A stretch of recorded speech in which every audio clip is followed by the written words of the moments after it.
Welcome to Uma Siva kitchen. இன்றைக்கி ஒரு வித்தியாசமான முறையில் சிக்கன் சால்னா எப்படி பண்ணுறது பார்க்கலாம். இது ரொம்ப பர்ஃபெக்டான சைட் டிஷ்ஷு.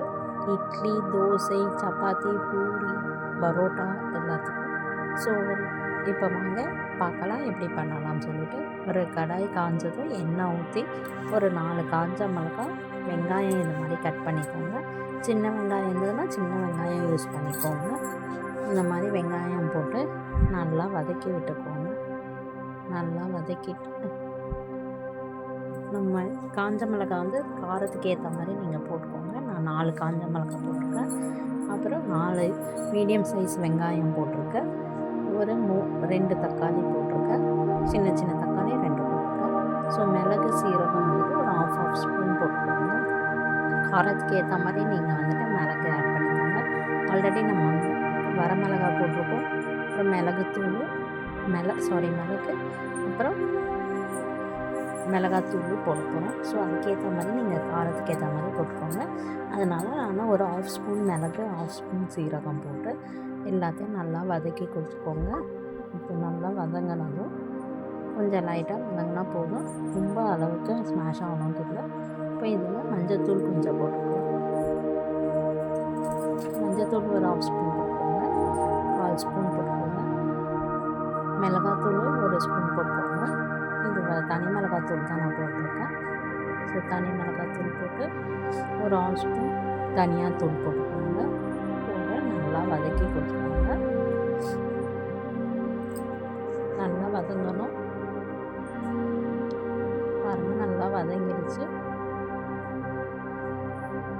இப்போ வந்து ஒரு தேங்காய் வந்துட்டு, இதுக்கு தேங்காய் வந்து ரொம்ப ஜாஸ்தி போட தேவையில்லை. நான் ஒரு 5-6 வெத்தை வந்துட்டு தேங்காய் போட்டிருக்கேன். ஸோ தேங்காய் போட்டு பாருங்கள், தேங்காய் வந்துட்டு குட்டி குட்டியாக கட் பண்ணியிருக்கேன். ஒரு 4 வெத்தை தேங்காய் வந்துட்டு குட்டி குட்டியாக கட் பண்ணி இந்த மாதிரி இது கூடயே வதக்கி கொடுத்துக்கோங்க. நல்லா வதக்கி வச்சது வந்துட்டு ஒரு மிக்ஸி ஜாரில் போட்டு அரைச்சி எடுத்துக்கோங்க. அப்புறமா நம்ம குழம்பு தாளிக்க ஸ்டார்ட் பண்ணிடலாம். நான் இன்றைக்கி குக்கரில் தான் செய்ய போகிறேன். இதே மெத்தட் வந்துட்டு நீங்கள் ப்ராய்லர் சிக்கனும் செய்யலாம், நாட்டுக்கோழியிலே செய்யலாம். நான் வந்துட்டு இப்போ ப்ராய்லர் சிக்கனில் தான் செய்ய போகிறேன். ஒரு குக்கர் எடுத்து அதில் எண்ணெய் ஊற்றிக்கோங்க.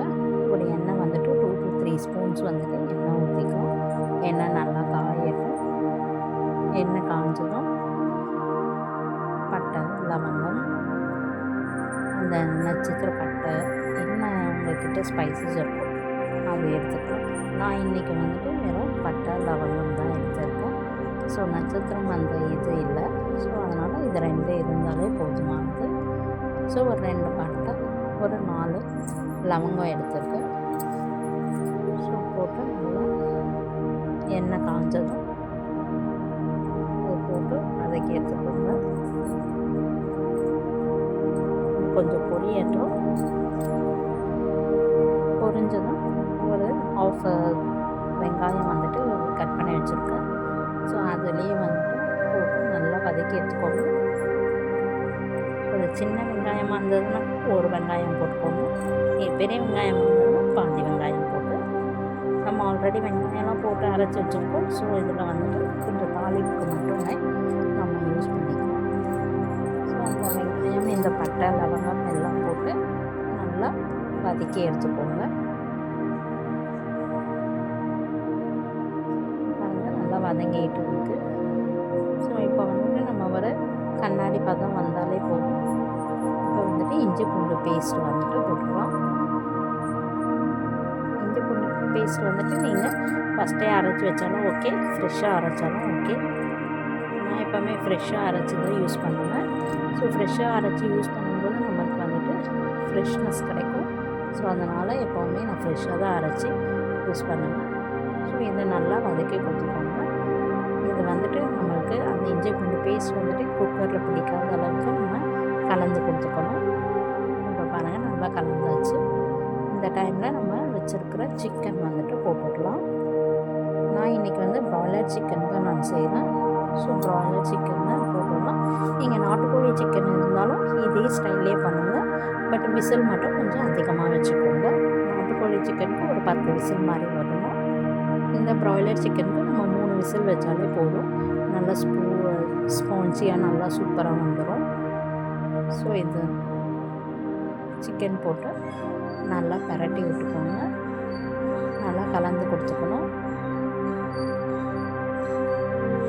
சிக்கன் வந்துட்டு ஒரு 5 மினிட்ஸ் வந்துட்டு நல்லா கலந்து கொடுத்துக்கணும்.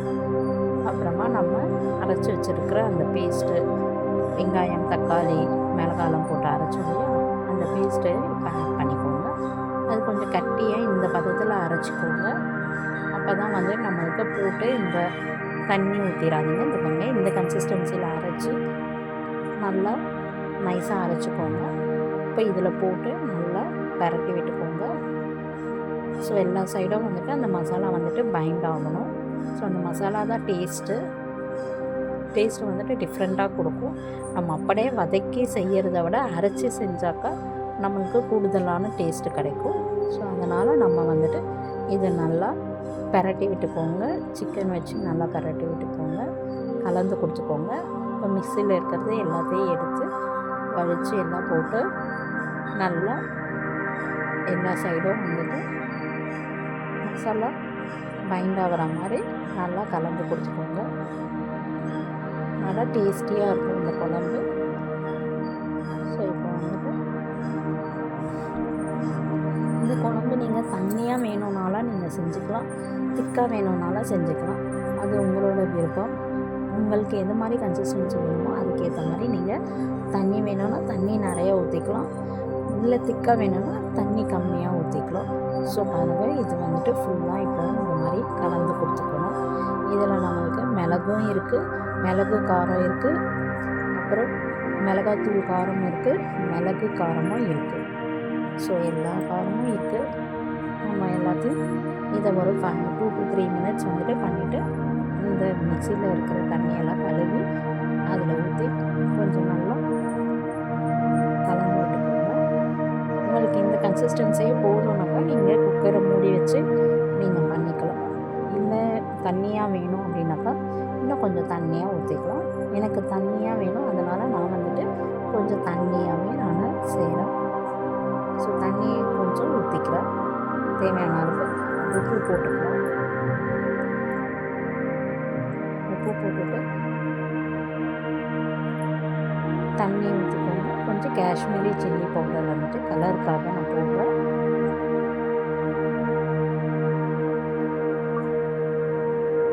காஷ்மீரி சில்லி பவுடர் கலருக்காக போடுறேன். ஸோ இதை வந்துட்டு நல்லா கலந்து விட்டுக்கோங்க. கலந்து விட்டுட்டு பாருங்கள், தண்ணி வந்துட்டு எனக்கு தேவையான அளவுக்கு நான் தண்ணி ஊற்றிட்டேன். எனக்கு குழம்பு கொஞ்சம் வந்துட்டு தண்ணியாக இருந்தாக்கா நம்மளுக்கு இட்லி தோசைக்கெலாம் ஊற்றி நல்லா மேலோட்டமாக ஊற்றி சாப்பிடும்போது அவ்வளோ டேஸ்ட்டாக இருக்கும், நிறைய ஊற்றி சாப்பிடும்போது. ஸோ உங்களுக்கு திக்காக வேணும்னா திக்காக நீங்கள் பண்ணிக்கோங்க. இப்போ வந்துட்டு நம்ம விசில் போட்டுடலாம். குக்கரு மூடி போட்டு விசில் போட்டுடலாம்.